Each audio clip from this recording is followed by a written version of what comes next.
Tante storie nascono all'orizzonte. L'orizzonte è dove vanno a deporsi certi sguardi. All'orizzonte ci sono quei luoghi che lasciano un segno profondo e che ci fanno compagnia per sempre. All'orizzonte cantano le cascate. Nell'orizzonte c'è la materia e c'è l'antimateria. All'orizzonte si baciano il cielo e il mare. È all'orizzonte che scompare la luce. Ma non importa, perché ne nasce un'altra il giorno dopo. Ci sono occhi a forma di orizzonte che raccontano vite straordinarie e dai quali non vuoi mai uscire. L'orizzonte è il punto preciso da dove partire e, naturalmente, dove vorresti arrivare. Devi fidarti dell'orizzonte, perché è nomade. Ce n'è uno di orizzonte per ciascuno di noi. Basta cercarlo. Anzi, la vita è la ricerca di quest'unico orizzonte. Quando lo trovi, quello diventa per te il luogo dove tutto può accadere. E la storia che sto per raccontarvi è una storia che porta alla scoperta di un orizzonte. È una storia di ricerca, una storia di bellezza, di arte. È la storia di un'equazione di fisica quantistica. Una storia che potrebbe benissimo essere ambientata a casa vostra, e non lo è per puro caso.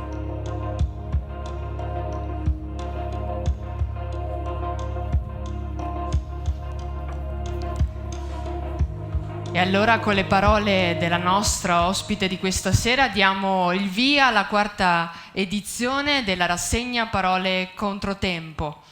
Buonasera a tutti e a tutte, bentrovati, bentrovate. Sono sempre molto emozionata quando si tratta di aprire un percorso che si è avviato 4 anni fa qui a Pieve di Soligo. Questa rassegna che è stata pensata proprio attorno a quei concetti che abbiamo volutamente definito controtempo, ovvero quelle parole, quei concetti che forse a volte abbiamo abusato, sovrausato, a volte abbiamo anche dimenticato in un cassetto, o tante volte abbiamo dimenticato invece il vero e profondo significato. Ecco, questa rassegna nasce proprio per essere uno spazio, un tempo dove attraverso delle bussole, che sono questi pensatori e pensatrici, cerchiamo di recuperare il senso più autentico di queste parole. Ogni anno scegliamo 4 parole, 4 bussole differenti, a fronte di quello che è il momento storico che affrontiamo ogni giorno e quotidianamente. E soprattutto mostrando, come facciamo da oltre 12 anni noi della Chiave di Sofia, di come la filosofia abbia ancora la capacità di parlare a ciascuno di noi e soprattutto non sia questa materia astratta, inutile o riservata a chissà quale elite accademica, ma fare filosofia diventa un esercizio che noi tutti possiamo adottare quotidianamente in ogni aspetto del nostro vivere appunto quotidiano. E quindi quest'anno, come grande sfida, abbiamo scelto 4 concetti che insomma avete già visto, ma sono possibilità, la lentezza, la fiducia e infine il conflitto. E ciascuna di queste 4 parole sarà affrontata con una geografia dell'umano differente, dalla filosofia in senso stretto, alla scienza, alla fisica, alla spiritualità, anche alla religione, fino invece alla psicologia, alla sociologia e quindi ai rapporti profondi nostri relazionali.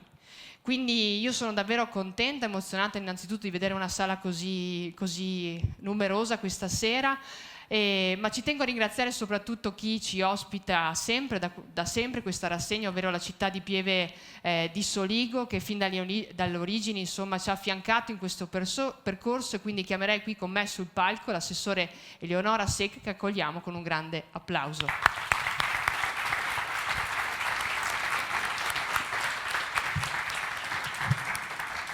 A te. Buonasera, benvenuti a tutti qui a Pieve di Soligo.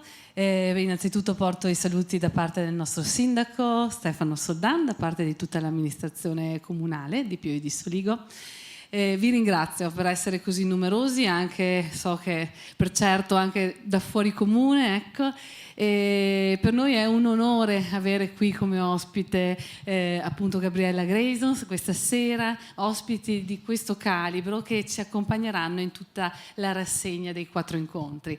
È un onore collaborare appunto ormai da 4 anni insieme a Chiave di Sofia. Grazie. Ringrazio Elena in primis e tutto lo staff che è qui presente, Giorgia. Ecco, ringrazio perché hanno ideato per noi questa rassegna che lavora diciamo su termini chiave che possono scavare un po' all'interno in profondità su questi concetti in un tempo storico che è dominato da conflitti, appunto è una delle parole chiave che abbiamo deciso insieme di portare questa sera in questa rassegna quest'anno 2026, passando appunto poi per parole che ci danno uno spiraglio di luce come quella appunto di questa sera, che è possibilità, ecco. E la scopriremo insieme a una grandissima personalità del calibro di Gabriella Grayson,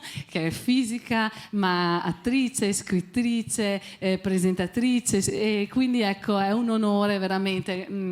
Una delle donne su Forbes nel 2024 è appunto stata segnalata una delle 100 donne più importanti insomma di rilievo nazionale e non, e quindi ecco per noi è veramente un grande onore, ecco, averla qui.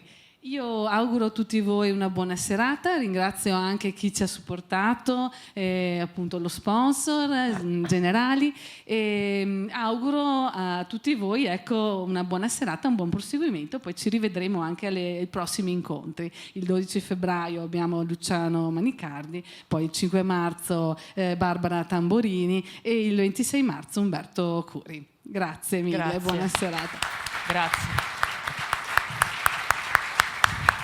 Grazie Eleonora e a tutta l'amministrazione comunale di Pieve di Soligo. Ringrazio anche in realtà le bibliotecarie che insomma in questa Casa della Cultura ci supportano sempre anche a livello logistico e amministrativo, cosa non da poco. Come diceva bene l'assessore, volevo anch'io ringraziare in particolare l'Assicurazione Generali di Corso Mazzini a Conegliano, che da 4 anni ha deciso di sostenere questo tipo di viaggio, quindi per noi è davvero un punto di partenza importante di fare rete in questo territorio dove sia il pubblico che il privato si uniscono per creare occasioni che siano autenticamente civili e civiche, direi. Quindi grazie di cuore, io vi porto i saluti di Lisa che purtroppo è ammalata a casa. Non mi dilungo ulteriormente se non nel chiamare e accogliere con un grandissimo applauso la nostra ospite di questa sera, la dottoressa Gabriella Grayson.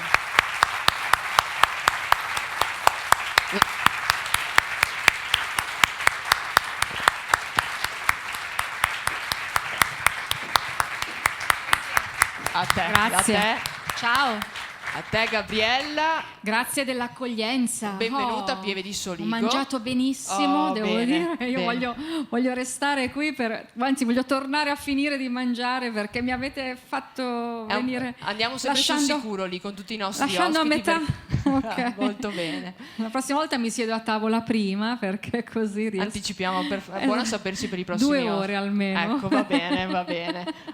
Allora, benvenuta Gabriella. Grazie. E siamo molto contenti di aprire questa rassegna con te perché sei una delle voci più autorevoli nella divulgazione Grazie. scientifica in Italia. Ha già detto tanto l'assessore Sec, ma sei scrittrice, sei una performer, hai fatto della fisica un'occasione di estrema divulgazione a un grandissimo pubblico.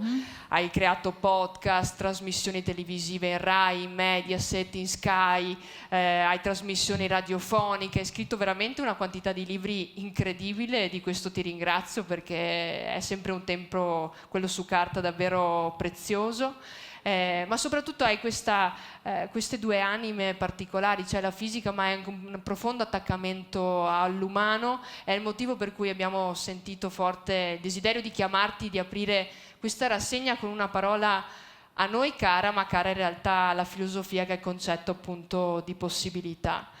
E quando pensiamo alla possibilità in filosofia ci viene subito in mente Aristotele, che forse è stato il primo a far sì che la possibilità diventasse un po' lo statuto dell'esistenza, no? Dove ogni cosa e ogni essere umano può diventare qualcos'altro, è sempre in potenza qualcos'altro. Lui per esempio sosteneva che la ghianda è sempre in potenza una quercia. Ma dall'altro lato poi ogni cosa e ogni essere umano di fatto diventa realmente qualcosa con delle precise caratteristiche, quindi subentra il cosiddetto atto, no? Prende forma grazie a determinate condizioni. E dopo Aristotele in realtà abbiamo avuto tantissimi altri filosofi, come per esempio Kierkegaard, molti di voi forse l'hanno sentito, che di fatto ha posto la possibilità proprio come cifra dell'esistenza. Addirittura lui ci dice che la possibilità è strettamente connessa alla libertà, alla nostra libertà di scegliere tra infinite possibilità. Ma con questa possibilità nasce anche l'angoscia, perché di fronte a tantissime situazioni differenti dove noi possiamo scegliere, poi a volte sentiamo di essere anche turbati, scoraggiati, quindi si insidia quella che lui definisce proprio anche l'angoscia che la scelta porta con sé. Poi arriviamo fino a Heidegger, insomma sono veramente stati tantissimi filosofi che hanno posto la possibilità nel loro pensiero, ma anche nella condizione stessa di vita. Allora volevo aprire subito una domanda per te. Premesso che la possibilità in filosofia sia questo, volevo chiederti invece, con gli occhi della scienza e con gli occhi della fisica, in che modo la fisica e la scienza leggono la categoria della possibilità? Dunque, la possibilità è una delle parole più belle che esista, nella fisica quantistica in particolare, oltre che in fisica in generale. La fisica quantistica dà la possibilità, alla parola possibilità, di espandersi, di trovare nuova vita, di avere un arpiglio migliore per riuscire a crescere e moltiplicarsi, anche perché fino a quando non c'è il crollo della funzione d'onda, si dice così in fisica quantistica, coesistono tutte le possibilità insieme. Noi possiamo essere qualsiasi cosa, un oggetto può essere qualsiasi cosa finché non lo guardi, un qualsiasi oggetto materiale finché non fai una misura, può avere qualsiasi dimensione, qualsiasi forma. La fisica quantistica ci consente di utilizzare questa parola e dargli un significato diverso rispetto a quello a cui siamo abituati a dare, anche perché noi siamo fisica classica, noi siamo abituati a muoverci, a vivere secondo le regole di Newton, e Newton ci ha sempre detto che è la forza che fa tutto, no? Basta avere un corpo con una massa, gli dai una spinta, sai determinare tutto di questo corpo. Eppure non finisce lì la storia, non finisce lì, perché dopo Newton è arrivato Maxwell, e poi dopo Maxwell è arrivato Planck, Einstein, Schrödinger, Dirac, Pauli e tutti gli altri hanno creato la fisica quantistica. La fisica quantistica ci dice che la parola possibilità ha più sfaccettature. Io leggerei all'inizio adesso Vai. Questa cosa che ho scritto apposta per voi, perché così entriamo nel cuore della... Facciamo questo cambio di luci che avevamo deciso, che mi piaceva. Allora, così lo mettiamo anche sui social, vedi, ho già tutto, guarda. Attrezzatissima. Ma per forza, ma che bello. Allora, l'idea è di trovare una nuova dimensione per la... Adesso sto facendo la foto a voi. Mi piaceva l'idea anche di questo. Allora, trovare una nuova dimensione della parola possibilità, e l'ho resa semplice, in modo che tutti possiamo comprenderla. Dai, ve la leggo e vediamo che cosa ne esce fuori, magari altre domande, Sì, altre riflessioni. assolutamente. Dunque, la possibilità è una cosa estremamente maleducata, non bussa, non aspetta che tu abbia finito di organizzare la tua vita in cartelline ordinate. Entra mentre stai dicendo ormai è così e si siede sul tavolo proprio sopra le tue certezze. La possibilità non è una promessa, è una carezza motivazionale, non è nemmeno ottimista. è un disturbo cognitivo, è l'universo che ti ricorda con una certa ironia che quello che chiami realtà è solo una versione ridotta di tutto ciò che avrebbe potuto accadere e che con un po' di sfrontatezza potrebbe ancora accadere. Noi invece amiamo le frasi definitive, ci piacciono perché fanno ordine, non è possibile, non fa per me, non ha senso, no? Quante volte diciamo queste frasi? Sono frasi che suonano mature, responsabili, adulte, no? In realtà sono spesso solo tappi messi sopra qualcosa che continua a fermentare. La possibilità non ama essere tappata, non ama le conclusioni anticipate, non ama quando decidiamo prima ancora di aver osservato. E infatti la fisica quantistica, guarda caso, è il più grande sabotaggio mai riuscito contro la nostra ossessione per le risposte nette. Vediamo cosa sta succedendo nel frattempo. Ecco, non era partito, benissimo. Nel mondo quantistico, prima che tu guardi, non c'è una cosa sola, c'è un'intera orchestra di possibilità che suonano insieme senza chiedere il permesso al direttore. Una particella non dice sono qui, dice potrei essere qui, oppure lì, oppure altrove, oppure in più posti contemporaneamente, poi vediamo. E no, non è confusione, è abbondanza, è il mondo che dice ho più idee di quante tu ne possa gestire. Il fatto che l'universo funzioni comunque, nonostante questa ricchezza di alternative, dovrebbe farci sospettare che il problema non sia la possibilità, ma la nostra allergia ad essa. Noi vogliamo sapere subito come va a finire qualcosa, abbiamo un bisogno quasi patologico di finali chiusi, ci mettono ansia le storie senza morale, le persone non classificabili, le vite che non seguono una traiettoria lineare. Ci hanno insegnato che bisogna scegliere, decidere, definirsi, come se restare aperti fosse una forma di fallimento, no? La possibilità invece è apertura strutturale, è il sistema che non collassa, è il contrario, è esattamente il contrario della rigidità. È il motivo per cui l'evoluzione esiste. Certo, se tutto fosse stato deciso dall'inizio, saremmo ancora batteri molto convinti delle loro abitudini. In fisica, quando misuri, fai una cosa molto poco romantica, ma estremamente concreta. Elimini possibilità. Ogni misura è una scelta violenta. Prima della misura, la funzione d'onda è un poema epico, pieno di trame alternative, colpi di scena, finali multipli. Dopo la misura è un trafiletto.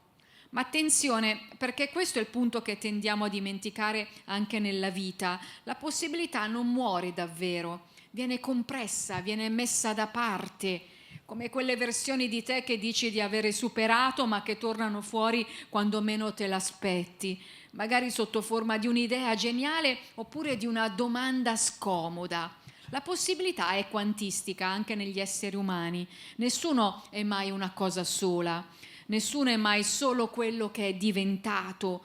Ogni persona è una sovrapposizione di stati, quello che ha scelto, quello che ha rinunciato, quello che non ha avuto il coraggio e quello che ancora insiste. Quella vocina, no? Che torna sempre quella vocina.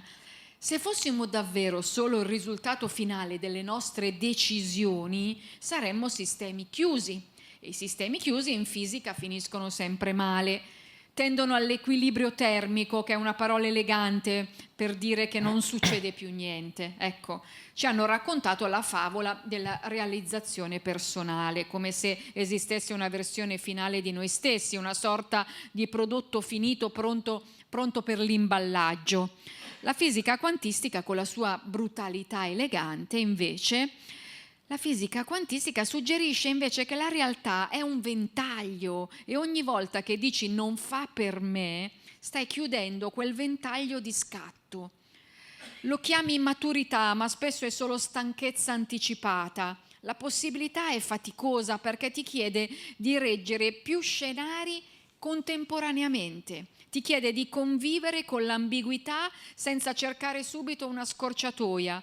Ed è per questo che la possibilità è incompatibile con il cinismo. Io detesto quelli che parlano usando il cinismo, la televisione è piena di persone ciniche, no? Che fanno le battute pensando di essere simpatici, invece è solo cinismo. Il cinismo è un collasso prematuro della funzione d'onda, è misurare troppo presto e poi dire ah lo sapevo. Ma non lo sapevi, hai solo deciso di smettere di guardare. Nel mondo classico una cosa è vera o falsa, nel mondo quantistico una cosa è vera con una certa probabilità. Questa frase da sola è un attacco frontale al nostro ego, perché noi vogliamo avere ragione, non una distribuzione statistica. La possibilità invece ti dice non hai una risposta, hai soltanto una percentuale. E si diverte parecchio a guardare la nostra frustrazione davanti a questa percentuale. La possibilità è il contrario del destino.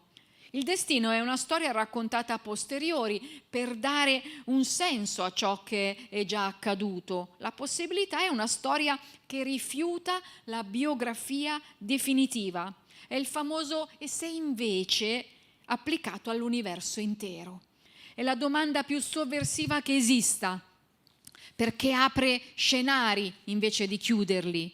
Non promette che andrà tutto bene, promette solo che non tutto è già scritto. Ed è una notizia infinitamente migliore di qualsiasi lieto fine garantito. Senza possibilità non esisterebbe la scienza. Nessuno avrebbe mai detto "e se la luce fosse anche un'onda?" se avesse ascoltato i realisti del tempo. Nessuno avrebbe mai messo in discussione le certezze precedenti.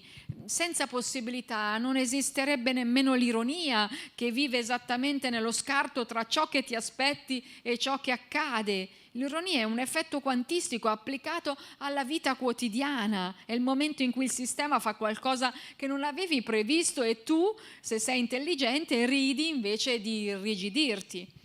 La possibilità è ciò che rende il mondo non noioso e l'universo, questo è evidente, odia la noia. Espande, fluttua, crea particelle dal vuoto, viola le aspettative con una nonchalance che noi possiamo solo invidiare. Noi invece, che ci crediamo razionali, tremiamo davanti a una scelta aperta, davanti a una storia non ancora scritta, davanti a una vita che non si lascia riassumere in 2 righe, tremiamo. La possibilità non ti chiede di essere ottimista, ti chiede di essere onesto con l'indeterminazione, di accettare che non sapere non è una colpa, ma una condizione fisica. Finché esiste possibilità, il sistema non è chiuso. Finché il sistema non è chiuso, puoi ancora fare qualcosa di imprevisto. E forse è questo che la possibilità cerca di dirci con il suo tono elegante e provocatorio. Non sei una conclusione, sei un esperimento ancora in corso e se questo ti mette a disagio, tranquillo, significa che l'universo sta funzionando esattamente come previsto.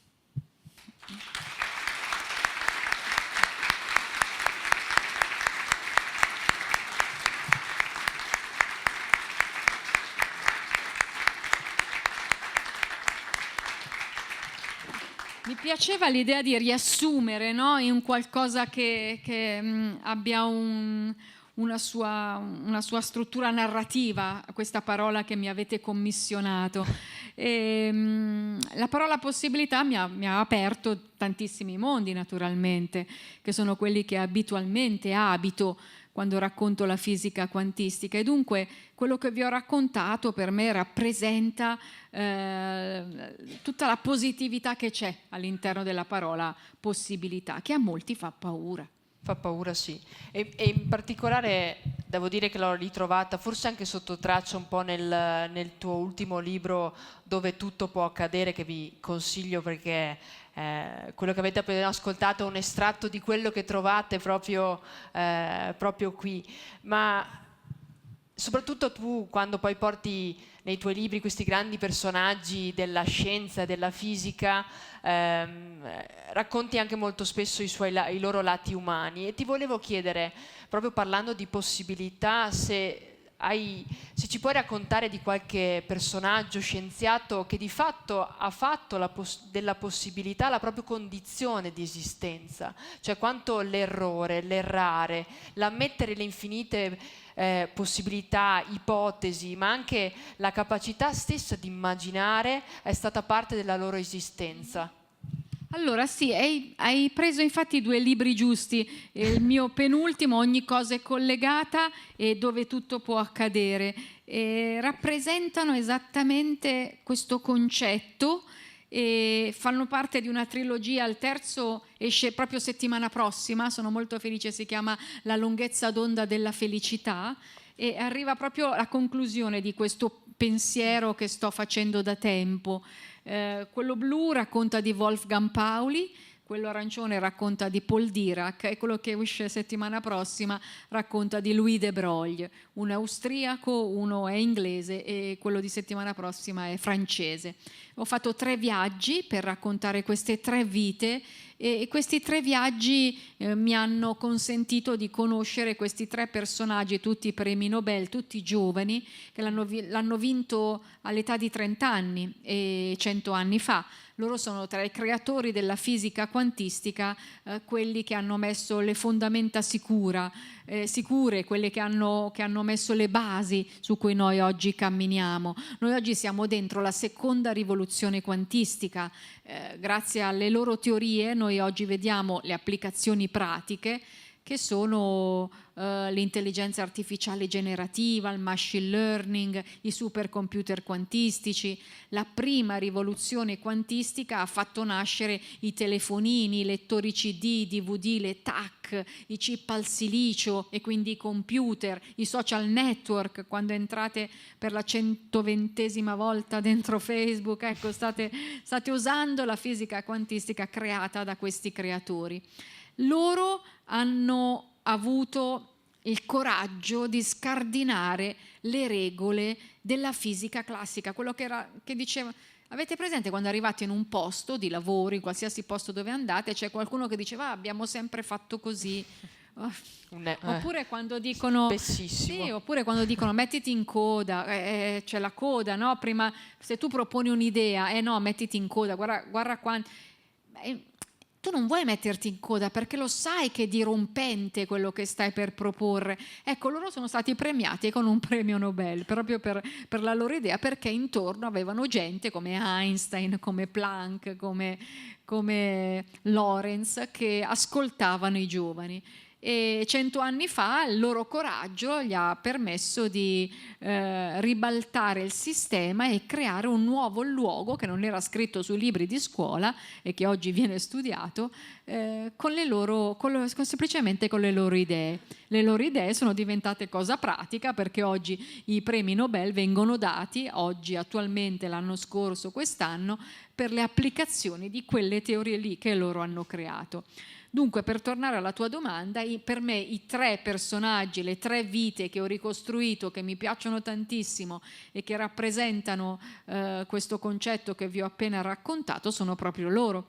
Quindi Wolfgang Pauli, un austriaco, uno problematico. Poi di loro a me piace raccontare il lato meno conosciuto, quindi mi piace andare a fondo nei loro abissi, nei loro baratri, nelle loro incertezze, nei loro problemi, perché così sono come noi, perché altrimenti se li mettiamo lì nella teca di vetro e li adoriamo, non ci restituiscono niente. Invece è bello immedesimarsi nei loro problemi. Pauli ne aveva tantissimi, per esempio, di problemi, così come Dirac o Louis de Broglie, l'ultimo.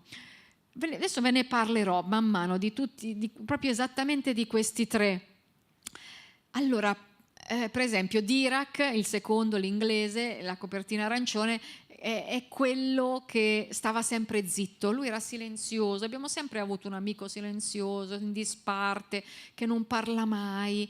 che dice soltanto poche parole. Pensate che a Cambridge i suoi colleghi hanno istituito una nuova unità di misura, l'unità di misura della loquacità, il Dirac. Un Dirac equivale all'emissione di una parola ogni ora. Quindi tu hai parlato 2 Dirac, è già tanto, perché lui era abituato a proprio non parlare, ascoltare e basta. Era un grandissimo ascoltatore. Era timido, introverso, riservato, però poi quando scriveva formule era il più bravo di tutti. Ha scritto l'equazione più bella della storia, l'equazione di Dirac, e grazie a questa equazione anche è riuscito a dimostrare l'esistenza dell'antimateria.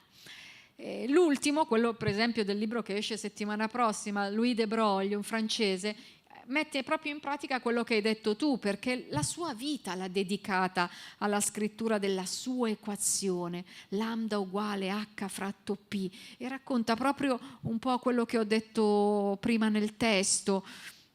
Perché oggi ci vogliono veloci? Oggi ci vogliono tutti veloci, devi capire veloce, in 30 secondi, devi scorrere un reel veloce, devi capire, se non ti piace lo scorri via in un altro, dai, c'è qualcuno che ti spiega la scienza in un reel di 40 secondi, via, ascoltiamo, che cosa ha da dire, ho capito, via, dai. Allora c'è l'esperto che parla in televisione, 30 secondi veloce, perché poi i commentatori possono parlare anche 10 minuti, gli esperti invece 30 secondi, via, devo capire che cosa sta dicendo l'esperto, non mi piace, già cambio canale. Tutto così. Noi viviamo in un momento in cui è tutto veloce, deve essere già tutto masticato. Le domande che fanno i giornalisti, ma a me, me la puoi spiegare velocemente questa cosa, perché non l'ho capita, così anche a casa, ok, abbiamo capito, via, passiamo la parola. No, non è così, non è così, c'è bisogno di calma, stiamo sbagliando qualcosa perché in realtà il nostro corpo, noi, le nostre sensazioni sono represse in tutta questa velocità.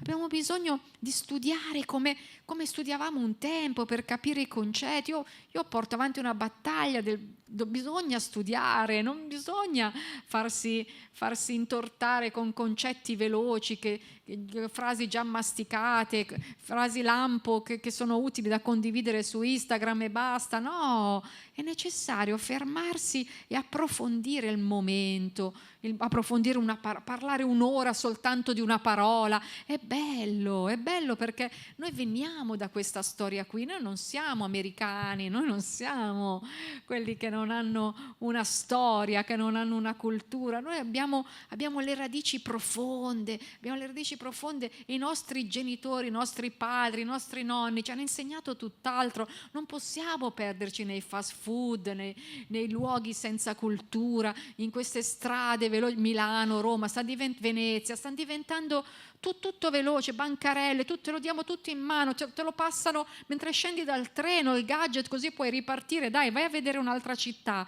No, non è così, l'Italia non è così. Quindi tutto quello di cui noi abbiamo bisogno è ripescare la nostra cultura. Perché vengono tutti da noi? Perché noi siamo questa roba qui, non siamo noi che dobbiamo diventare come loro.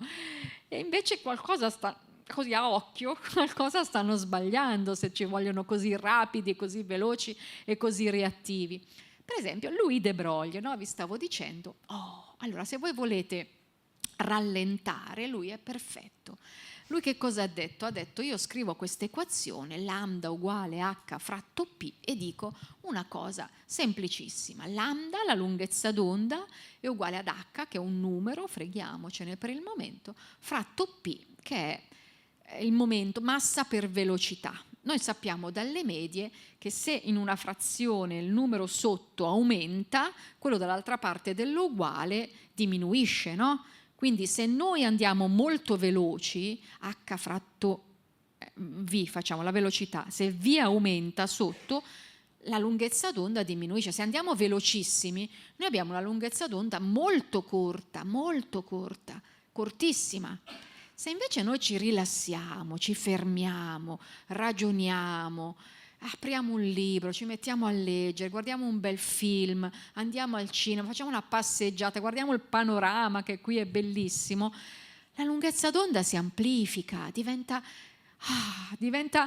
la lunghezza d'onda è la distanza tra 2 picchi di massimo in un'onda. Quindi quando voi disegnate l'onda così, la distanza tra 2 picchi di massimo si allunga, l'onda diventa molto più morbida se noi andiamo più lentamente.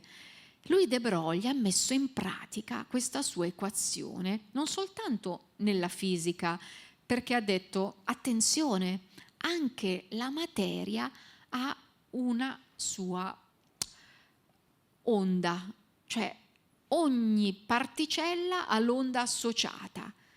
La luce si propaga sotto forma di materia, ha detto Einstein, e lui ha detto il contrario. E allora io sai cosa dico? Dico che la materia si può propagare sotto forma di onda. No, cos'è la materia? Gli elettroni sono fatti di massa, qualsiasi cosa pesante. Noi quindi, noi abbiamo una lunghezza d'onda. Louis de Broglie ha detto lambda uguale h fratto p, la nostra lunghezza d'onda, cioè quella della materia, funziona così: se la velocità aumenta diminuisce la lunghezza d'onda. E lui ha messo in pratica. Einstein, quando l'ha sentito, gli ha sentito dire una roba del genere, ha detto: questa è una delle idee più belle che io abbia mai sentito in fisica. Quando Einstein gli ha detto così, Louis de Broglie era un francese aristocratico, dell'aristocrazia parigina, originario italiano, perché i Broglia erano piemontesi.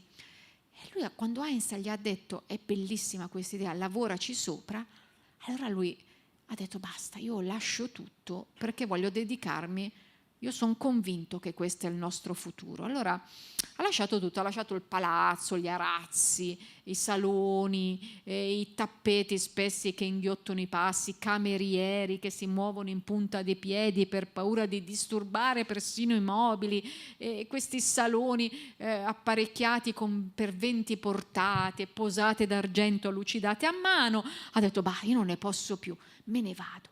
Allora va a vivere in un paesino fuori Parigi, prende soltanto una coppia di domestici, i signori Béchade, e va in questa dimora molto umile, soltanto lui e i Béchade, lascia perdere tutti gli agi che aveva e si dedica e fa la sua promessa, la sua dichiarazione d'amore nei confronti di un'onda, della sua equazione, e vive appartato e verrà appartato così per tutta la vita. Tutti gli altri lo odieranno.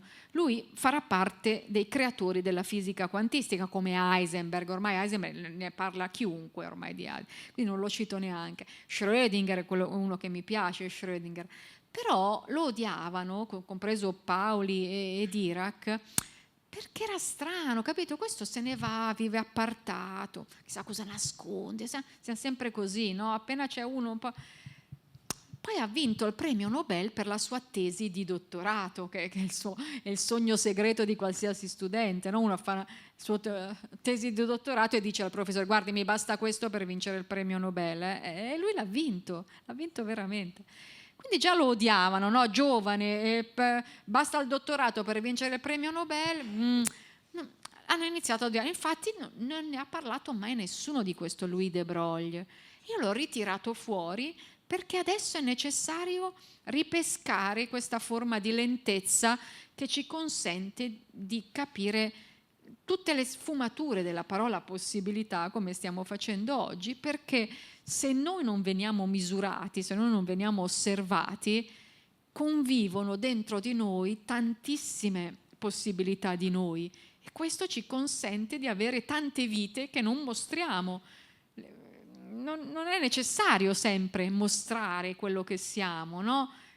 Tutto quello che invece vediamo in televisione, le interviste che fanno, è tutto veloce, quella cosa lì la categorizziamo, come vi ho letto prima, no? Categorizziamo tutto, questo è fatto così, via, questo è quello, ho capito. No, invece puoi anche, non sai niente, tanto lui non si fa vedere, non sai niente di lui, puoi inventare, certo, ma non sai che vita sta facendo. Dunque, questi 3 personaggi, non vi ho ancora detto niente di Wolfgang Pauli, ma è perché è quello più problematico, dai, ve lo dico velocemente. Qui le domande te ne sto facendo fare poche. È un piacere ascoltarti, quindi allora, vai pure. Dai, allora vi dico di Pauli, che invece è quello del libro blu. Pauli aveva una vita, lui era molto problematico. Allora, lui non ha mai provato amore, cioè non ce la faceva, non riusciva ad amare una donna, eppure diceva: ma a me piace, però non riesco.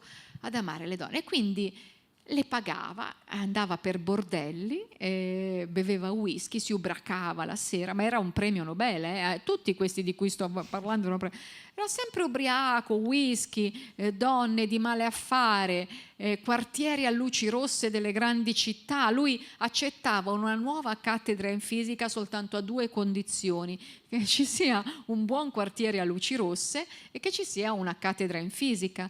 E questo era la sua unica condizione per potersi trasferire. Quindi sì, Zurigo, Amburgo, Monaco, Bruxelles, no, Copenaghen, Gotinga, Princeton, e dal 58 neanche l'Italia. Allora a quel punto sapeva dove voleva vivere, questa era la sua vita, e tutti sapevano che lui aveva questa vita qui, fino a che il padre gli ha detto: senti, tu devi però trovare una soluzione a questo tuo problemino. Tutti e 3 hanno un problema diverso. E allora gli faccio: ti prendo un appuntamento con uno psicologo, dai, vai lì un attimo, gli fai 2 parole. E gli prende l'appuntamento con Carl Gustav Jung, capito? No, non uno qualunque. E allora Paolo inizia ad andare da Jung, è un appuntamento settimanale. Il suo problema numero 1 è che non trovava l'amore, non sapeva cosa voleva dire amare una donna, e iniziano a parlare. Solo che Jung era così affascinato da quello che Paoli gli raccontava. Lui era tra i creatori della fisica quantistica e lui ha creato il principio di indeterminazione di Heisenberg. Arriva dopo il principio, ha creato il principio di esclusione di Pauli, che dice che soltanto un certo numero di elettroni possono stare sulle orbite. Questo vuol dire che l'atomo è fatto di vuoto, perché se gli elettroni possono stare solo su certe orbite, non possono scendere in mezzo e cadere nel nucleo. Ve l'ho detto un po' in maniera veloce perché voglio dirvi un'altra cosa più interessante di Paoli. Arriviamo al rapporto con Jung. Jung è affascinato dalla fisica quantistica, dice: non mi pagare, tu vieni qui, mi racconti la fisica quantistica e in cambio io ti psicanalizzo. E inizia questo rapporto Potevo non scrivere un libro? No, capito? È un libro magnifico, ogni cosa è collegata. Il libro dedicato a lui racconta proprio il fatto che i 2 hanno collegato tutto, hanno collegato psicologia e fisica quantistica in questo rapporto settimanale magnifico, in cui uno poi ha creato la sincronicità. Jung, no? Ha creato il concetto di sincronicità. Quanti di noi pensiamo a qualcosa, a qualcuno intensamente e ti chiama? Quante volte succede? Oppure sogni qualcuno e il giorno dopo lo incontri. Ma io ho detto: com'è possibile? Jung dice che questi avvenimenti capitano. Lui ha avuto questa illuminazione quando stava psicanalizzando una signora che ha parlato di un uccello d'oro, non mi ricordo cos'era. Vabbè, allora c'è questo uccello d'oro, e nel momento in cui ne stava parlando entra dalla finestra che era aperta questo uccello d'oro che si poggia sulla scrivania, e Jung ha detto: ma com'è possibile? E ha teorizzato così il concetto di sincronicità, dicendo che tu, quando gli presti attenzione, gli dai potenza a questo fatto, ma ne capitano tantissime a tutti di questi avvenimenti qui di sincronicità, cioè eventi che non c'entrano niente uno con l'altro, quello che stai vivendo col fatto che entri un uccello, ma è quando gli presti attenzione che gli dai forza, e quando gli presti attenzione e gli dai forza vivi quell'energia con cui puoi fare qualcosa, quindi devi utilizzarla questa energia. Questa energia è un valore in più che ti consente o di realizzarti o di portare a termine un lavoro. Usala, è un messaggio forte dell'universo. E allora Jung tira fuori il concetto di sincronicità, Paoli quello di entanglement quantistico, e vanno avanti a creare una struttura magnifica nel quale noi oggi ci muoviamo. E dunque il concetto ancora di possibilità rientra ancora anche nella vita di Paoli, perché in questo caso, fino a quando 2 eventi sincronici non si manifestano, tutto è ancora aperto. Tutto questo per dirvi che queste 3 vite sono 3 di quelle che mi piace raccontare, perché scardinano il nostro modo di pensare e di ragionare. Eppure tutti e 3 hanno avuto i loro problemi, no? Uno se ne sta appartato come il monaco delle onde, l'altro sempre silenzioso, in disparte, non parla mai, quest'altro va per bordelli, diciamo che uno sano non se ne trova, però magari è proprio questo l'essere sano, è l'avere la propria vita anche mostrandola senza problemi ed essere se stessi, ecco. Loro mi piacciono, per rispondere alla tua domanda di 6 ore fa, no? Perché quando è che me l'hai fatta? Un po' di tempo fa. Esatto. Questi mi piacciono e mi danno la possibilità di trovare sempre qualcosa. Io potrei parlare di loro per ore. E a proposito di queste storie, e che in realtà è proprio la bellezza di tutti i tuoi libri che scrivi, perché sono delle storie così ricche di umanità, pur essendo degli scienziati che noi ce li immaginiamo appunto chiusi, molto rigidi, statici, in realtà ammettono le fragilità e le vulnerabilità dell'umano. Ti volevo chiedere, com'è possibile oggi, in questo momento storico, proprio come dicevi prima tu nel tuo monologo, di fronte alla nostra paura di questo orizzonte infinito di scelte a cui a volte ci troviamo, dell'incertezza, delle fragilità anche che viviamo, come ci si può educare e far sì che ci sia sempre il diritto a essere capaci di immaginare infinite e potenziali possibilità, soprattutto mi viene in mente per proprio i ragazzi, quindi di abituarli alla bellezza dell'ipotesi, alla bellezza anche dell'errore, come di fatto la scienza si è evoluta, no? Invece di spingerci sempre a cercare la perfezione, a performare, a ottenere sempre il risultato perfetto e mostrare quanto anche sbagliare sia sbagliato, quindi come mostrare il contrario, che invece nella possibilità c'è questa bellezza di vita, di pensiero e anche di creazione. È vero, da noi anche in questo si categorizza sempre, chi sbaglia paga, no? C'è sempre questa frase che ci hanno insegnato, invece no, la scienza insegna tutt'altro, grazie all'errore si cresce, è dall'errore che si impara, anzi facciamone più errori possibili. Niels Bohr, che era un altro dei creatori della fisica quantistica, diceva che una persona è sempre più intelligente man mano che fa sempre più errori in più campi possibili. Uno dice vabbè io lo so, perché tutti stiamo facendo degli errori, e lui dice più ne facciamo più uno diventa intelligente, perché non bisogna rifarli naturalmente nello stesso campo, però più ne fai più trovi la possibilità di trovare nuove vie, nuove scappatoie, nuove vie di fuga, nuovi pensieri laterali che ti consentono di andare da altre parti. Ecco, l'idea dell'errore è fondamentale per la scienza, è fondamentale perché l'errore ha con sé la luce, ti consente di vedere più in basso dell'errore non si può andare, dunque si può soltanto salire e diventa positivo tutto quello che viene dopo. Non bisogna lasciare, certo, non bisogna rassegnarsi, non bisogna dire vabbè è andata così, no, c'è tutto invece il percorso che poi sarà soltanto in salita e dunque diventa un percorso che ti consente di raggiungere il risultato.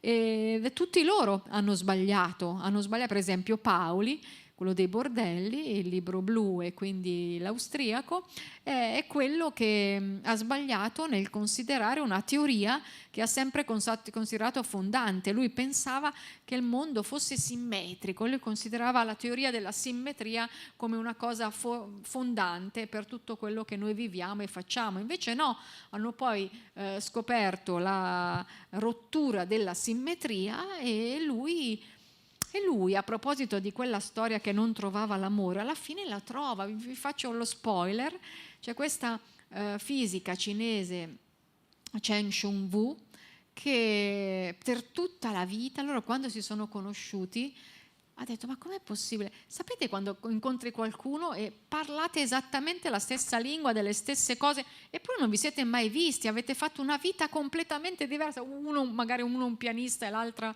una scrittrice, uno un accordatore di pianoforti e l'altro una pattinatrice su ghiaccio, e parlano la stessa lingua, cioè si riconoscono in un percorso comune che hanno fatto. Per Paoli è successo la stessa cosa, malgrado poi abbia sposato una donna, ma non era lei la donna della sua vita, perché questa signora Franca poi la tradiva sempre in queste nottate nei bordelli, che poi era la seconda donna che sposava. La prima era una ballerina di nightclub berlinese che di nome faceva Kate Margrethe Döpnel Postelgast. Lui dice, vabbè, con un nome così, un lavoro così, è chiaro che non ci sarebbe stato un seguito. E sposa Franca, però non è lei che amava. Quando alla fine della sua vita conosce Cheng Shung-wu, dice, ma inizia a capire cosa voleva dire amare una donna, e quindi gli è servito tutto quello che è stato il suo percorso. Quindi c'è un lieto fine, ma non tanto lieto, perché in realtà poi vi dico come muore Paoli e non è una bella fine. Poi per quel che riguarda gli altri due, per riagganciarmi alla tua domanda, anche Dirac ha fatto un errore clamoroso. Dirac è l'inglese, quindi copertina arancione, quello silenzioso. Lui come errore ha pensato che Heisenberg dicesse scemenze. Ma come? Cioè, l'ha proprio criticato apertamente. L'unica poche parole che ha detto era in una lettera, non a voce, per dire che quella cosa lì era sbagliata, e invece no, poi si è rivelata un altro dei pezzi fondanti per la teoria quantistica. E invece lo sfondone che ha fatto Louis de Broglie è stato quello di pensare che ci sia un'onda pilota. L'onda pilota è stato il suo errore, quindi tutti hanno fatto un errore, l'hanno portato avanti per anni, hanno pagato poi le conseguenze, però non è che succede come da noi, viene ridicolizzato qualcuno. Fai un errore, va bene, ti porti dietro l'errore, ma tutto qui. Invece da noi sembra sempre, no, fai un errore, guarda questo, oppure titoli di giornale, questo si vergogna. Ma no, ma non funziona così, è un'altra roba. L'errore è utile, serve, fa capire, lì non si torna più in quel luogo con quelle stesse parole, non bisogna più farlo, basta. E quindi l'utilità dell'errore, ecco, questo è fondamentale. Vorrei far leggere al buon Fabio un passaggio del libro Arancione, quindi della figura di Dirac, proprio sulla fisica quantistica, quindi lettura 2, visto che abbiamo fatto un cambio.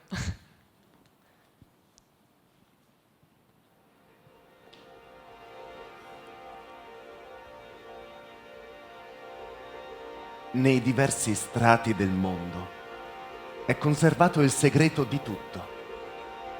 Nel momento in cui è stato creato il mondo, è successo qualcosa di strano.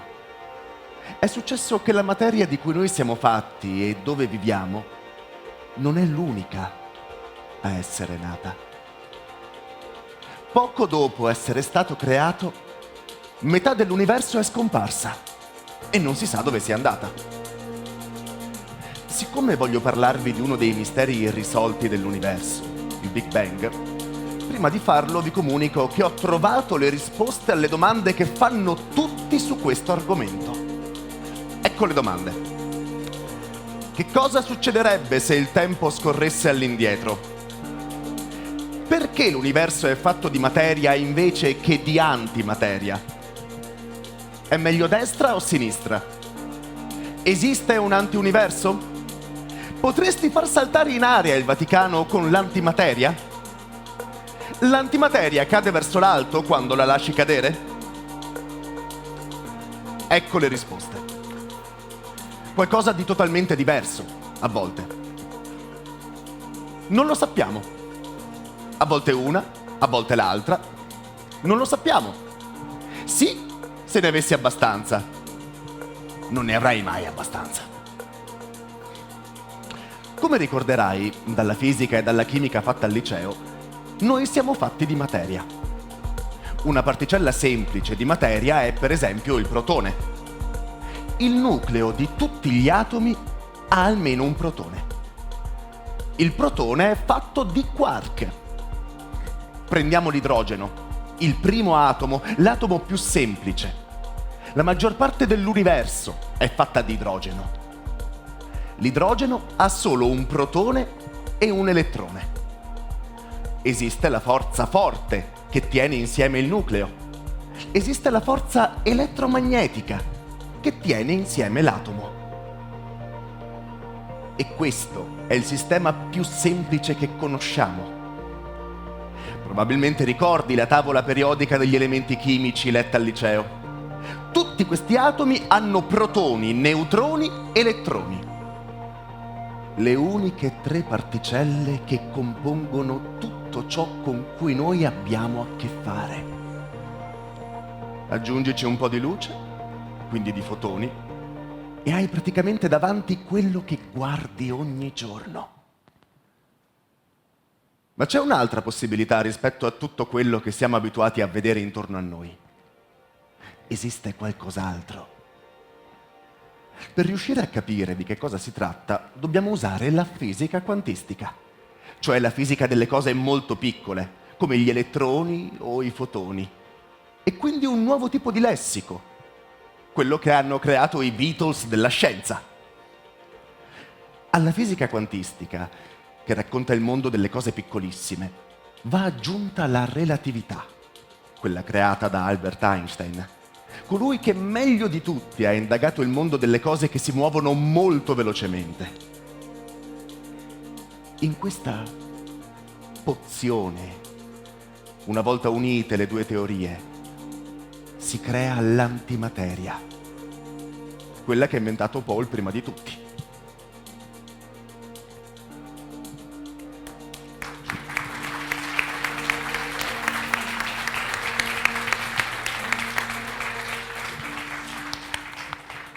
Questa lettura l'ho scelta per un paio di motivi.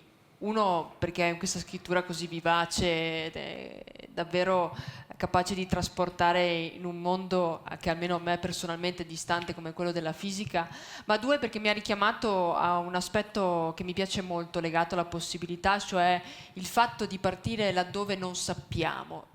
Quindi il non conoscere, un po' come diceva bene Socrate, so di non sapere, è il motore proprio dell'esistenza. Allora uno degli aspetti secondo me più belli che forse emerge proprio dalla tua professione intorno alla possibilità è proprio il fatto che nasciamo e partiamo dalla non conoscenza. E allora torno ancora un po' legata alla domanda di prima: come allenarci ancora adesso in questo momento a tornare a riscoprire la bellezza anche di non conoscere e scoprire qualcosa di distante anche da noi? Bella questa domanda, mi piace. Allora sì, l'idea di non conoscere è una missione che noi dobbiamo fare, perché noi dobbiamo dire: io questa cosa non la so, allora mi vado a informare, mi prendo il mio tempo per cercare le informazioni, per mettermi a studiare, per avere delle informazioni, ma non veloce così. Però a volte succede che io parlo con qualcuno e la persona che ho davanti dice, io le dico una cosa che lui non capisce, allora subito va a cercare su Google ma no, così veloce, capito che nel momento in cui ti sto parlando tu cerchi su Google, così sai quella frase lì cos'è, allora poi va. Non funziona così. Ognuno di noi deve lasciar sedimentare le cose, deve dire: io questa cosa non la so, mi prendo il mio tempo per andare a cercarla, per andare a studiarla, altrimenti come si crea uno spessore, come si crea un bagaglio culturale, come affrontiamo la vita? Non è tutto Google o Wikipedia, buttate via Wikipedia, la maggior parte delle volte scrivono cose sbagliate, non è una fonte di informazione Wikipedia, è scritto da chiunque, io posso domani andare a modificare una voce e resta così, e posso scrivere scemenze, non sappiamo, ci sono tanti bias cognitivi in quelli che scrivono le voci di Wikipedia, ci sono tanti problemi dietro a Wikipedia, quindi non cerchiamole lì le fonti delle informazioni, approfondiamo, andiamo a prendere un libro, andiamo a vedere in biblioteca cos'è che dicono quelli più bravi, gli esperti su quell'argomento. Dunque sì, è utile per ammettere che non conosciamo qualcosa e è utile approfondirlo. Quel passo che ha letto egregiamente il nostro attore è uno dei passaggi chiave in cui racconto all'inizio come affronto insomma il discorso dell'antimateria, è quello che ha creato Paul Dirac. Io poi gli altri li chiamo i Beatles della fisica, perché sono 4. Allora c'è Paul McCartney, che sarebbe Paul Dirac, John Lennon, che sarebbe Erwin Schrödinger. Non vi ho ancora detto niente di Erwin Schrödinger, ma tra poco ve lo dico, perché anche questo ne ha di cose. Poi c'è Heisenberg, che è quello più inflazionato, George Harrison, e poi c'è Wolfgang Pauli, che è Ringo Starr. Invece Louis de Broglie, il francese, è il quinto Beatles per me, è quello più dimenticato d'altra parte. E loro si prendevano il loro tempo, avevano a disposizione archivi, biblioteche, manuali, libri che si mettevano a leggere e rileggere. Io quando vado nei loro archivi mi perdo da tutto quello che loro avevano intorno e di cui si nutrivano. È bellissimo quei manuali. Noi non siamo più abituati a essere circondati da libri, manuali, testi che andiamo lì, li rileggiamo, li riguardiamo, perché intorno non fanno così, le persone non fanno così, se si vive sui social network non si fa così. Dunque sì, è necessario riprenderci il nostro tempo e dichiarare quando qualcosa non la conosciamo, è fondamentale, perché altrimenti si fa il contrario oggi, si fa finta di sapere, no? Oppure comunque Google ci dà la possibilità di trovare velocemente una risposta, dai sì, ma ho capito, e vai per approssimazione. No, non funziona così, non è utile per nutrire te stesso, ecco, per crescere, per continuare ad avere fame. Certo. C'è un altro concetto che sempre in quest'ultimo libro, aspettando ovviamente quello nuovo dedicato... Che è verde, quindi è azzurro, arancione, il prossimo sarà quindi verde. molto facili da riconoscere, a ognuno il suo personaggio della fisica, che mi piace molto. Vorrei sempre far leggere questo passaggio a Fabio, perché è il concetto di risonanza. Che ore sono? Stiamo per finire? Sono le 10:07, quindi ancora un po' di tempo ce l'abbiamo. Okay. Mi piaceva perché è un concetto davvero straordinario, non solo nella fisica, ma anche nelle relazioni interpersonali, in filosofia, e richiama alla possibilità anche qui di una serie di mondi possibili. Quindi a te, Fabio, la lettura 3.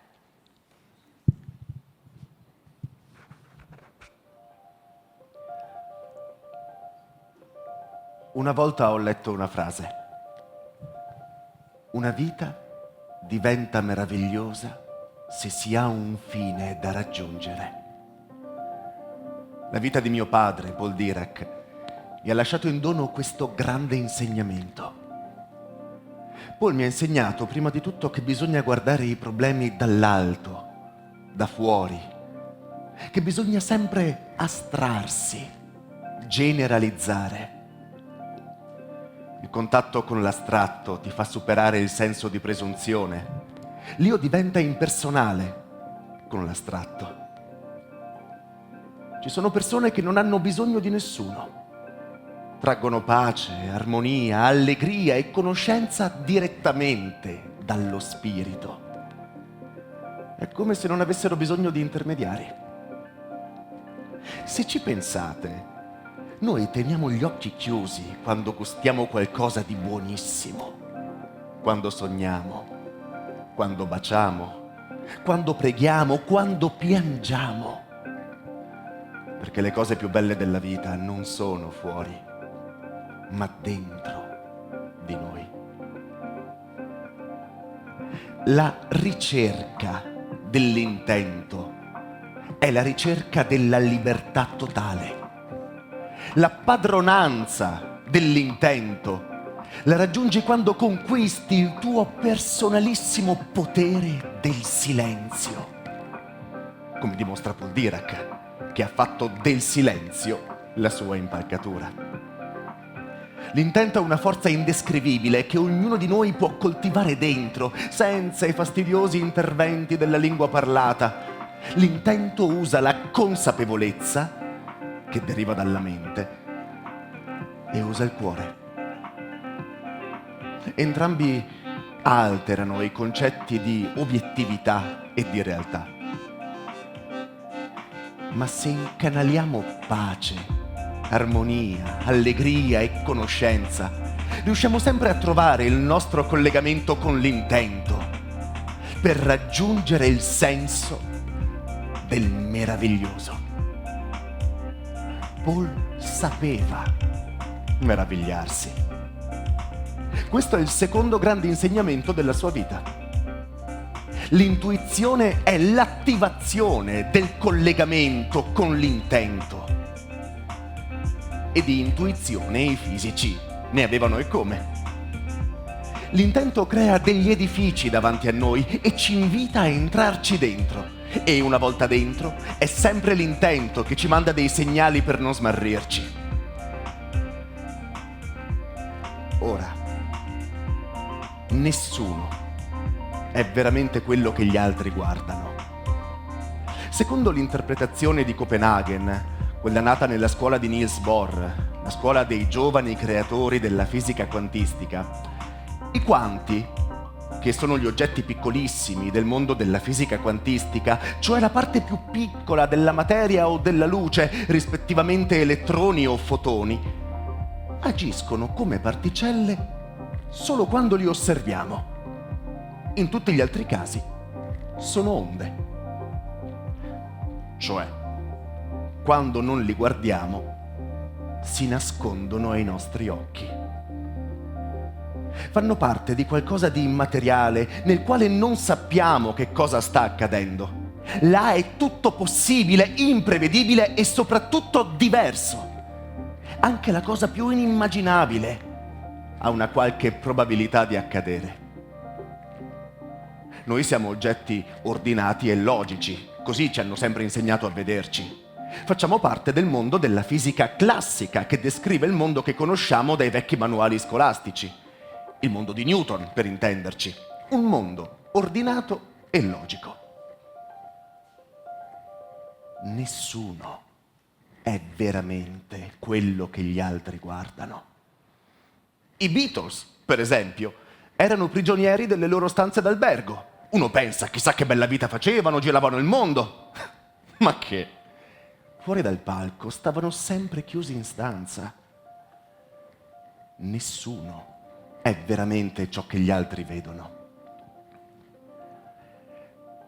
La fisica classica può essere schematizzata con comportamenti puntiformi, cioè con eventi singoli, con individualità. Nella fisica classica si parla di forza, di materia, di energia, e quello che si vede sono risultati certi, numeri chiari e positivi. Ma nella fisica quantistica, invece, succede una cosa bellissima. Si prendono in considerazione più corpi che interagiscono in sistemi complessi.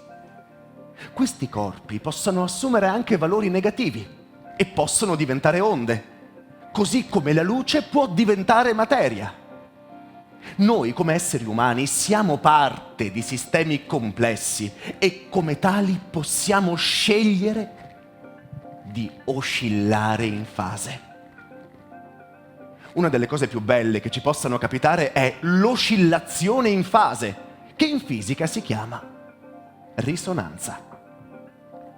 La risonanza permette a due onde che si incontrano di avere un'interferenza. L'interferenza è costruttiva quando permette di amplificare ancora di più il risultato finale. A me, personalmente, il concetto di risonanza piace parecchio. Risuonare in fase, creare una risonanza, porta molto lontano con la mente e mi evoca momenti di gioia con un'altra persona. Per due segnali essere in risonanza significa amplificare la loro energia. E allora vivete la vostra risonanza. Lo auguro a tutti. Il fenomeno di risonanza provoca un aumento significativo dell'ampiezza delle oscillazioni, che corrisponde a un notevole accumulo di energia all'interno del sistema. Ne uscirete entrambi più forti. Risuonate!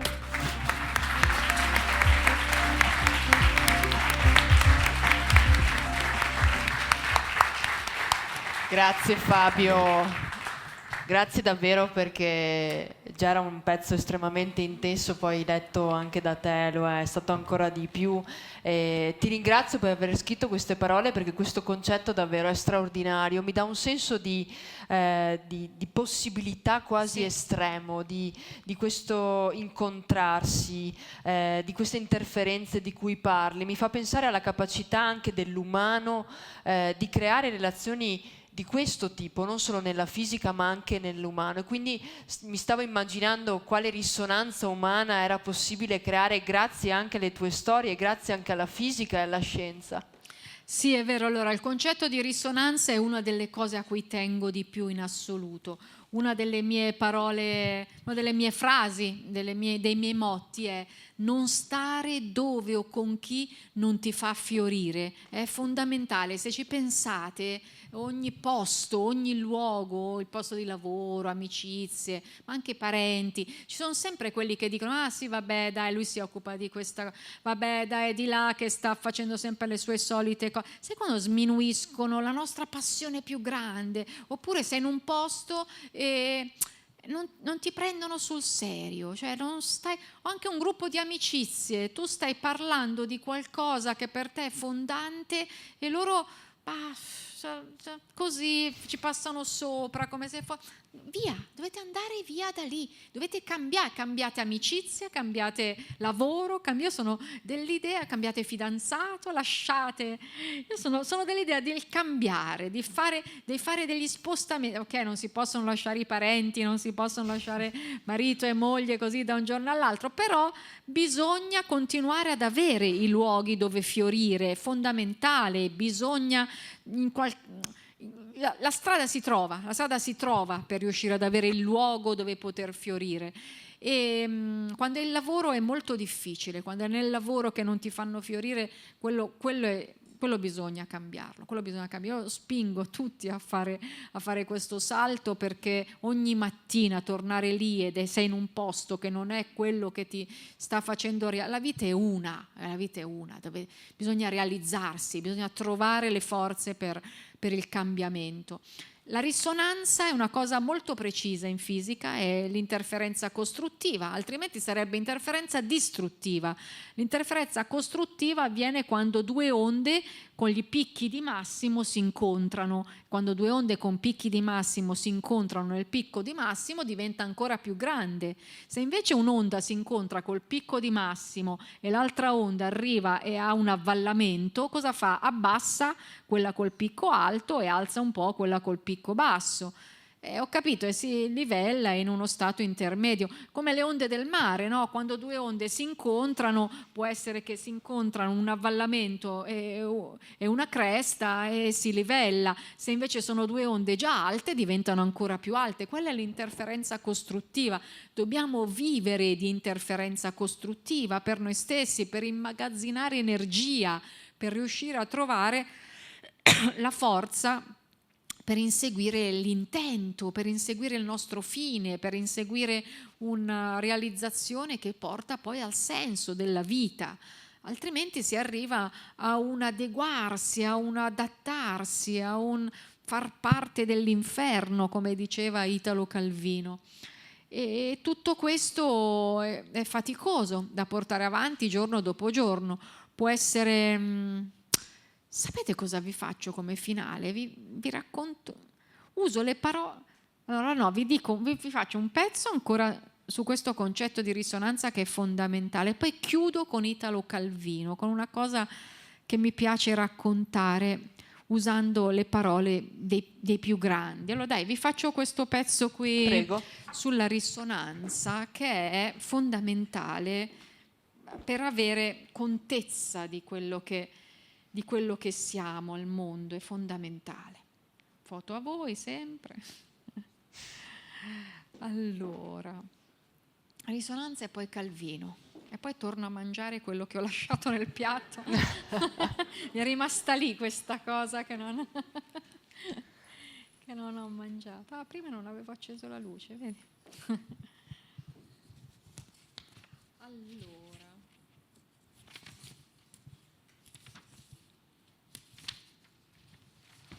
Risonanze. Poi invece l'assessore mi ha promesso che l'anno prossimo farò un monologo qui, allora tornerò con uno spettacolo, ormai l'ho detto. Allora, dai.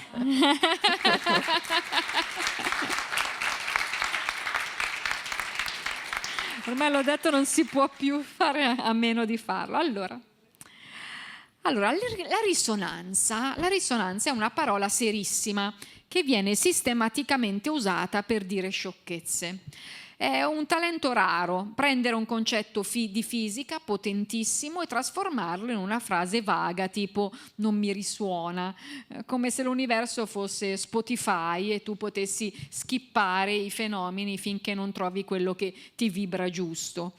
La risonanza vera, quella fisica, non funziona così. Non chiede il tuo parere, succede, e quando succede te ne accorgi, spesso dopo, a danno fatto. In fisica la risonanza è una cosa molto chiara: se stimoli un sistema alla sua frequenza naturale, l'ampiezza cresce tanto, cresce anche troppo a volte. Ponti che crollano, vetri che esplodono, strutture che cedono senza drammi apparenti, solo perché qualcuno ha insistito con il ritmo giusto. Non è magia, è matematica con un pessimo senso dell'umorismo.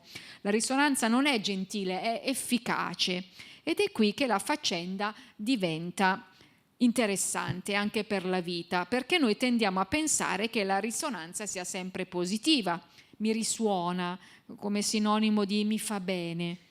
Non è affatto detto. In fisica, se becchi la risonanza sbagliata, distruggi il sistema. In pratica la risonanza non discrimina, amplifica. Punto. Se stai amplificando una cosa sensata, bene. Se stai amplificando un'ossessione, un'insicurezza o un'idea pessima, preparati allo spettacolo. La risonanza non crea contenuti, li ingrandisce. Questo dettaglio viene spesso ignorato. Tutti cercano risonanza come se fosse una qualità morale, quando in realtà è una proprietà dinamica. La risonanza non ti chiede chi sei, ti chiede a che frequenza stai oscillando e risponde di conseguenza. È l'universo che dice: questa vibrazione, ok, allora moltiplichiamola, senza giudicare e senza correggere. Noi invece siamo bravissimi a confondere la risonanza con l'approvazione. Se qualcosa risuona, pensiamo automaticamente che sia giusto. Ma anche una forchetta che vibra sul tavolo risuona, non per questo ha ragione.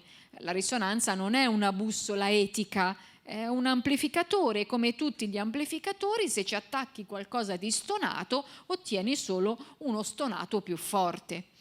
Il bello o il terribile è che la risonanza funziona anche quando non la cerchi. Anzi, soprattutto quando non la cerchi. Puoi passare anni a spingere un sistema senza risultati e poi per caso tocchi la frequenza giusta e tutto parte. E tu dici: ecco, finalmente. In realtà non hai finalmente trovato la strada, hai smesso di fare rumore inutile. È una differenza sottile ma fondamentale. La risonanza richiede precisione, non forza. Questa è una notizia che di solito viene accolta malissimo, perché a noi piace l'idea che basta insistere. La fisica invece è molto chiara: puoi spingere quanto vuoi, ma se non sei in risonanza stai solo dissipando energia. È l'equivalente cosmico di parlare a lungo senza dire niente. Grande impegno, zero trasferimento. E qui entra il mio pensiero, perché la risonanza arriva spesso di lato dove non stavi guardando, non come avevi pianificato. I sistemi complessi risuonano in modi che non sono intuitivi. A volte basta spostare leggermente l'angolo di osservazione, cambiare una variabile e all'improvviso tutto risponde. È il motivo per cui le grandi svolte raramente arrivano seguendo il piano A. Il piano A di solito serve solo a capire che esiste un piano B.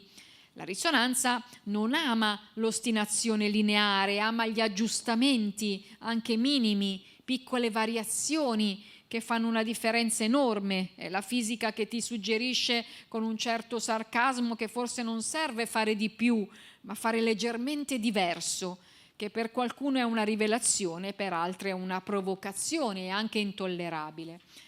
C'è anche un lato comico nella risonanza. Quando funziona sembra sempre ovvia. No? Tutti dicono era chiaro, non lo era per niente, era solo nascosto sotto una montagna di tentativi fuori frequenza.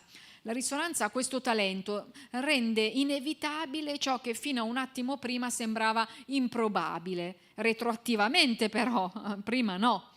E attenzione, perché la risonanza non è eterna e i sistemi cambiano, le frequenze cambiano, ciò che risuonava ieri oggi può essere solo rumore, continuare a insistere su una vecchia risonanza è come ballare su una musica che è già finita, ti muovi ancora convinto di essere in tempo mentre intorno hanno già cambiato canzone. La fisica, come sempre, non è nostalgica. La risonanza migliore non è quella che ti fa sentire al centro del mondo, è quella che ti fa sentire parte del sistema. Non amplifica l'ego, amplifica la connessione. È il momento in cui smetti di spingere e inizi a trasferire energia in modo efficiente, in cui il movimento non è più uno sforzo ma una risposta. E forse la cosa più ironica di tutte è proprio questa: la risonanza non si può imporre.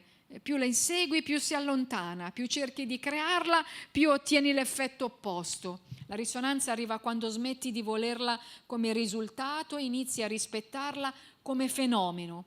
Quando smetti di chiederti se stai piacendo, inizi a chiederti se stai oscillando nel modo giusto. Alla fine la risonanza è il momento in cui il sistema ti dice ok, adesso sì, senza applausi, senza certificati e senza slogan. Solo un aumento di ampiezza che non puoi più ignorare, e se ti fa ridere un po' è perché ti rendi conto che non era questione di spingere di più, era questione di smettere di suonare fuori tempo. Ora voglio concludere tutto questo con le parole che mi sono venute in mente mentre parlavamo di Italo Calvino, perché sono fondamentali oggi più che mai per riuscire a capire da che parte stiamo andando e come riusciamo a muoverci in questo nostro ambiente. Visto che mi hai detto cerchiamo di attualizzare quello che stiamo raccontando. Allora va bene, vi racconto questo passo di Calvino. Lui dice così: per questi porti non saprei tracciare la rotta su una carta o fissare la data di un approdo.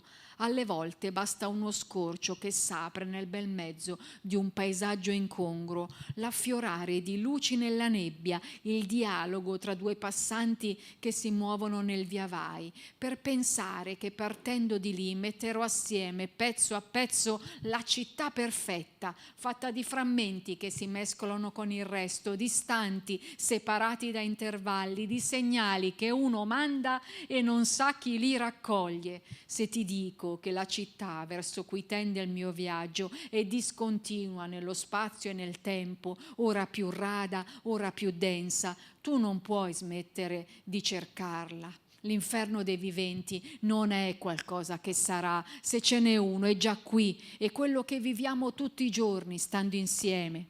2 modi ci sono per non soffrirne. Il primo riesce facile a molti: adattarsi all'inferno e farne parte fino al punto da non vederlo più.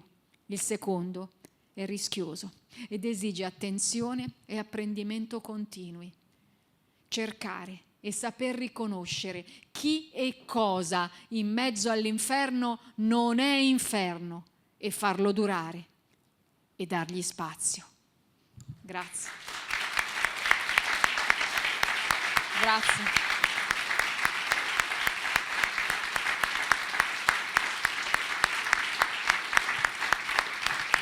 Grazie.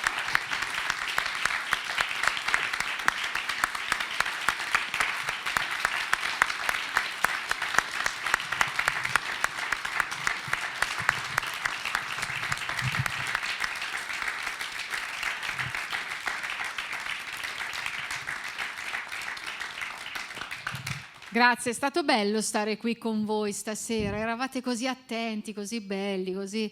Venite con me in tour, adesso io devo andare a Roma, poi andiamo in Germania, mi fate un giro con me, di tutte le tappe che devo fare col nuovo spettacolo. Intanto Dai. noi ti ritroviamo tra poco col tuo nuovo libro, Esatto, quindi settimana insomma prossima esce. un'altra storia, quindi io vi invito davvero a leggere uno dei tanti libri di Gabriella, perché sono delle storie come l'avete vista questa sera, così viva e incredibile, ed ecco c'è queste due anime tra filosofia, umano e scienza che sempre si intersecano fra di loro e creano delle vere risonanze, quindi davvero grazie per Grazie il tuo a te, lavoro. sei stata bravissima, grazie. Grazie a Fabio. È stato bello essere qua, complimenti. Complimenti a voi, la Chiave di Sofia è un bellissimo luogo con la rivista e tutto, bravissimi, avete creato un bellissimo mondo, mi ha raccontato prima Giorgia. E adesso mi metto fuori a fare il firmacopio, Esatto. ho visto che c'è la libreria, grazie di essere quindi... venuta, la cultura pesa, non gli facciamo riportare indietro i libri, quindi noi ci vediamo la prossima volta, non è un caso che abbiamo messo possibilità all'inizio e poi lentezza successivamente, bello. Siamo ben contenti di ospitare l'ex priore del monastero di Bose, Luciano Manicardi, quindi parleremo di spiritualità, di una dimensione esistenziale, insomma, e le risonanze sono davvero tante. Noi ci lasciamo questa sera con la possibilità della risonanza nella vostra vita, è un po' l'augurio che vi facciamo, quindi grazie davvero, di nuovo grazie all'amministrazione comunale di Pieve di Soligo, grazie a Nadia e Maria per averci accolti in questa serata in biblioteca e grazie che siete stati così tanto numerosi. Trovate i libri, se volete invece sostenere la serata trovate l'occasione per farlo, davvero grazie, buonanotte e arrivederci alla prossima volta.